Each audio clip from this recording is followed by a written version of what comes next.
Bonjour à chacun et chacune, salutations fraternelles et que le Seigneur vous accompagne en toute cette journée. J'aimerais lire avec vous le psaume 9, versets 20 ou 21, le dernier verset du psaume 9. Répands sur eux la crainte, ô Éternel, que les peuples sachent qu'ils ne sont que des hommes.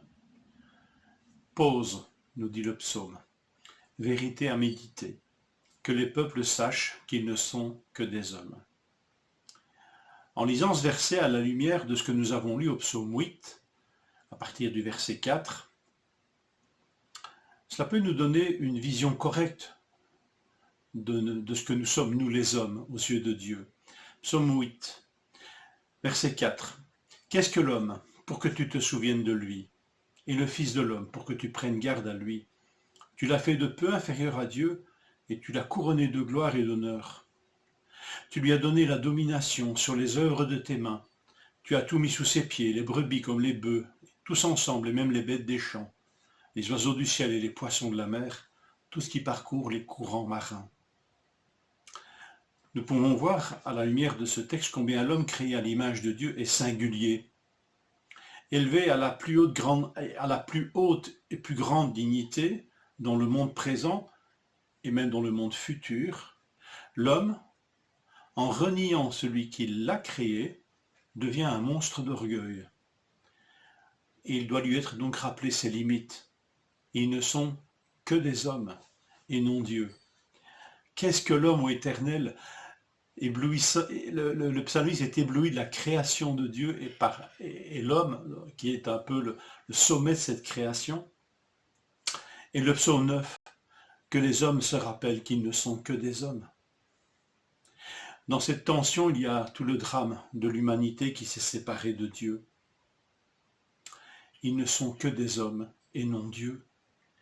Jésus, en prenant chair, rappelle la dignité de l'homme et son problème majeur. Dans l'évangile de la grâce, Dieu se fait homme. Dans le péché et dans la rébellion, l'homme se fait Dieu à la place de Dieu. Voilà tout le drame résumé. Et Jésus vient sauver ces hommes de leur orgueil démesuré, qui les perd. Et étonnant, en se voulant Dieu à la place de Dieu, ils deviennent des monstres. L'homme est en tension entre la gloire et l'humilité. Comment concilier ces deux qui semblent inconciliables? Eh bien, en revenant à Dieu et à son Fils, à Dieu qui en son Fils même réconcilie ces deux choses, l'humilité et la gloire.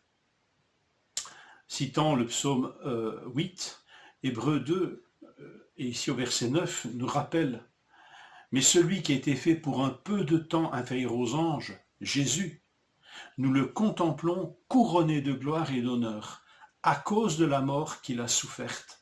Ainsi, par la grâce de Dieu, il a goûté à la mort pour tous. » La mort qui, étonnamment, en mourant avec Christ, nous renaissons avec lui et retrouvons cette dignité de notre humanité et cette humilité. Une humilité qui est non pas feinte ni imposée, mais qui va de soi. C'est pour nous conduire à la gloire que Christ s'est fait homme jusqu'à la mort de la croix. En Christ, ceux qui le suivent retrouvent leur dignité d'homme créé à l'image de Dieu et de son Fils, et ils retrouvent la joie de dire, comme le Fils, le Père est plus grand que moi. Ça, c'est la vraie humilité, celle de l'amour, de la joie, de constater qu'il y a plus grand que lui, mais que ce plus grand que lui donne toute la mesure de ce qu'il est. La joie du Fils, d'aimer son Père et de faire sa volonté en tout temps. C'est à cela que le Seigneur nous appelle, à venir glorieux et plein de cette humilité saine, constructive, bonne, paisible. Dignité et humilité, voilà ce que reçoit l'homme en Christ. Tu n'es pas rien, mais tu n'es pas tout. Béni soit Dieu. Que le Seigneur vous encourage et vous fortifie.